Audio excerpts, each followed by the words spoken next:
may not be our cup of tea because we are not really habituated to reasoning and arithmetic. But even then, with practice, everything is possible. Practice and dedication, everything is possible. So that is not as great a hindrance as one might presume it to be beforehand. On the other hand, there are people here, many of us, who desire to continue with our studies. Are there anybody? Is there anybody? একজন দুজন আছে কিন্তু হয় আর হাত তুলছে না একজন আছে দুজন আছে for them I would say you may pursue our subject or alternatively subjects like law. Law is a very fruitful pursuit. I don't really suggest for many of us journalism or business management. Because after an arts background, business management is really difficult word, and it might not suit our mentalities. Because literature has made us a little softer, gentler, tender, more tender. So it is unlikely that we will be able to make a place in that cutthroat world where there is no job certainty, where we might have to face occasional abuse from the producers or the media owners. So that is not really an option for many of us. If we pursue law, law is a subject which is very conducive to the English language. The English language lets us into all the legal documents that have been prepared, and that's why we usually succeed. People from English literature usually succeed in law. Other than that, there is our own very subject which we can pursue,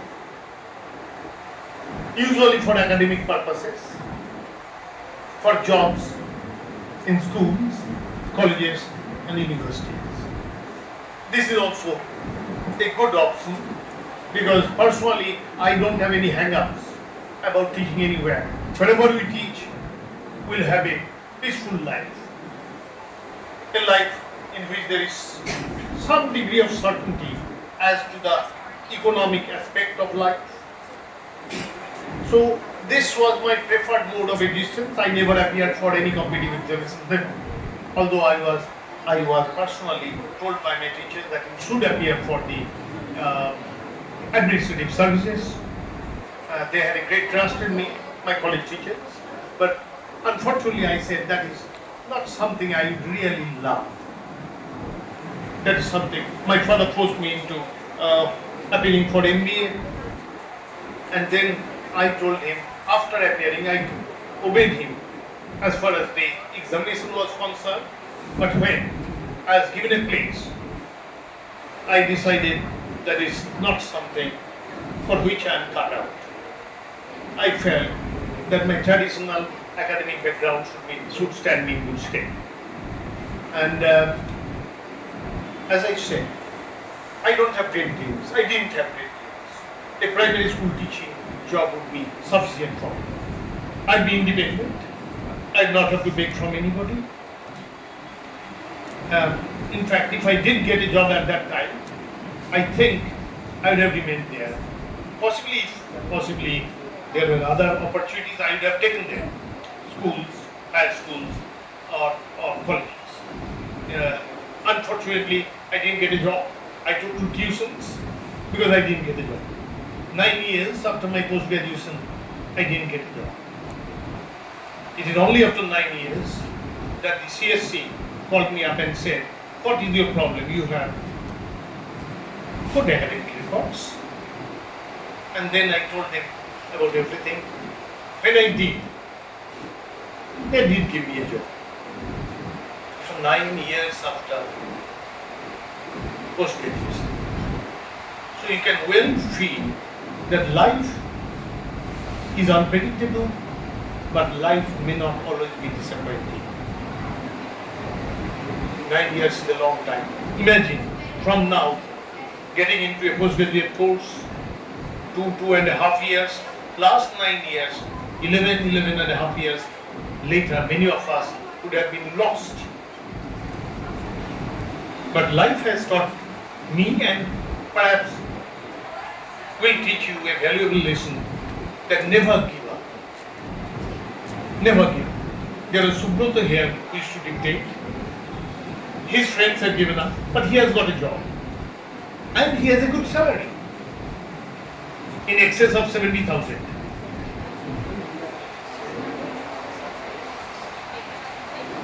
Which is phenomenally good. And he told me, sir, most of my classmates have given up. I was the one who kept towing the line. So this is patience. Patience is necessary to a certain degree. Later. This is the fast food world, consumerist world, and we feel that we must immediately have something. Life will not give us that with that degree of immediacy that we sometimes desire. So my earnest request would be to pursue something, whatever thing you pursue, continuously. Do not be distracted from that focus. If it is competitive examinations, so be it.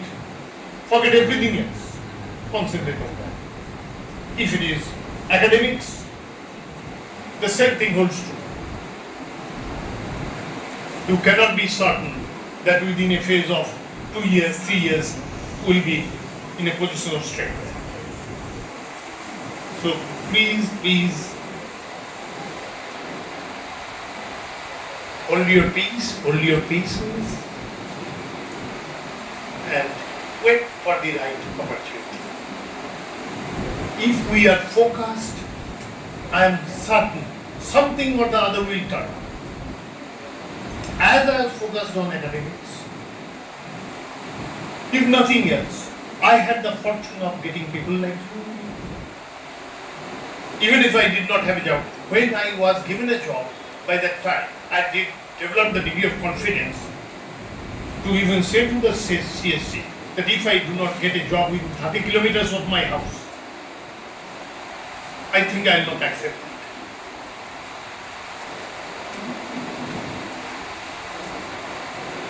So, please remember that if we are focused, we will reach somewhere or the other.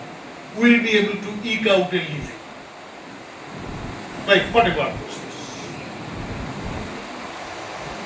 আর আজকে কেন গর্ব কথা কিছু নেই, কিছুই নেই আমাদের কাছে। Today I have a heart which is heavy and yet full. Heavy because this is the day of our parting, departing, and full because I know that the memories that which we have created, the bonds that we have built, the experiences that we have shared in this class, they will remain with us. However cynical one may be, sometimes, somewhere, suddenly, a thought will flash. When in that class we had this kind of feeling, or I heard this phrase. This will keep recurring. When you first came, somebody said, she should go. When you first came here, some of us were rather hesitant, lacking a voice of one's own, and there were some who were fiery spirits, willing to challenge every idea, including the idea of the teacher. And yet, what was extraordinary was that we were together able to create a space of our own. নিজের জগৎ আমরা সৃষ্টি করেছিলাম। নিজেদের মতো ঠিক class করে নিতাম। This classroom was our world. But this world was not limited to merely chalk and talk. It was also a world where different feelings were shared, very pertinent questions, sometimes irrelevant questions were asked. And whatever they be, they stimulated all of us. And I kept feeling that it was not a relationship between a student and a teacher, one in a position of strength and one in a weaker position, but rather a situation where we were growing up together, learning together. We were participants in the same process, in the process in which your questions stimulated my thoughts, my questions stimulated you. And therefore, I don't feel that I have any right to preach to you. Because you can preach to me as much as I can. You are part of my learning, my growth.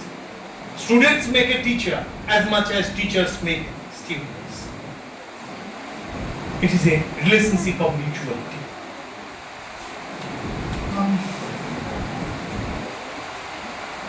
When I go back over the 3 years that we have been together,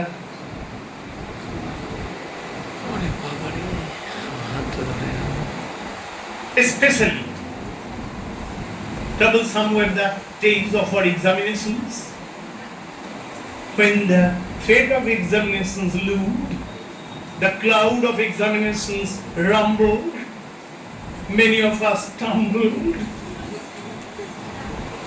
fumbled, mumbled, and many of us grumbled at the fact that the teacher was not providing either enough answers, or providing them too late, or providing too many answers on the brink of the examination, or perhaps sometimes too difficult answers which could not be memorized. But in spite of that, we found some kind of adjustment and harmony, creating a symphony of solutions.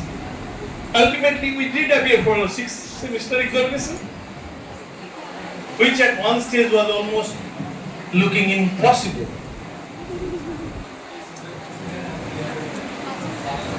Today, as we part, you will anew yours. You will seek new adventures. You will nurture new hopes. Yet I am certain that I will always remain a part of you, just as you will remain a piece in my life. We will never depart from each other, mentally, emotionally. A teacher is not one who merely fills the house of wisdom. He is also one who takes us to the threshold of our own minds. Yes, you should say something very interesting. A teacher is not he who fills the big pail of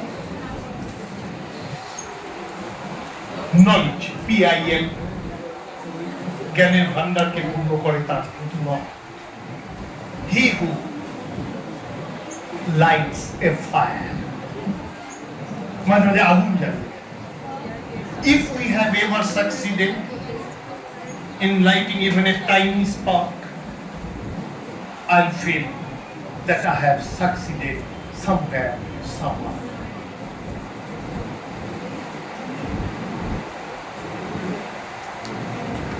Today, we are going on new journeys, in which I will be unnecessary. But part of my success lies in the fact that I have been able to make myself unnecessary. Because you have gained so much that you will not require my help. That too is a success. Being unnecessary is part of it, which is success.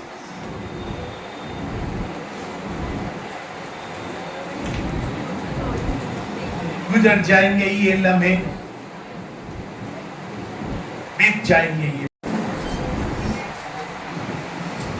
It talks it not such as found it one. And I'm certain that will occur. I'm very certain that will occur. So even as I bid farewell, this is not truly a farewell. Fare thee well, my only love, fare thee well, love I. But instead of that, I would say, it is not a farewell. Because I am certain that we'll again meet somewhere, sometime. Thank you so much, so very much, for making me a part of your life story, for making me, for letting me, permitting me to be your teacher. I am truly overwhelmed. Whatever I am saying with conviction and not part of a rhetorical speech. You have made me feel we have shared our joys together, and fears together, our tears together.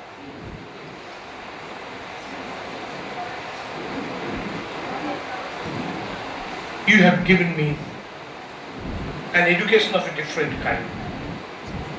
To listen sometimes with sympathy. To feel with you. Sometimes when one of us has arrived with me and is in tears, I have felt. I might not have had the time to go at length upon that, and yet the feeling remained long after that I could not really help that task. That is part of my education. So thank you once again for whatever you had to me. Sometimes asking a question with intrepidity, sometimes with insouciance, sometimes with arrogance, sometimes with a mischievous mind, sometimes embarrassing me, and yet ultimately making me feel a joy within. Thank you. Thank you so very much.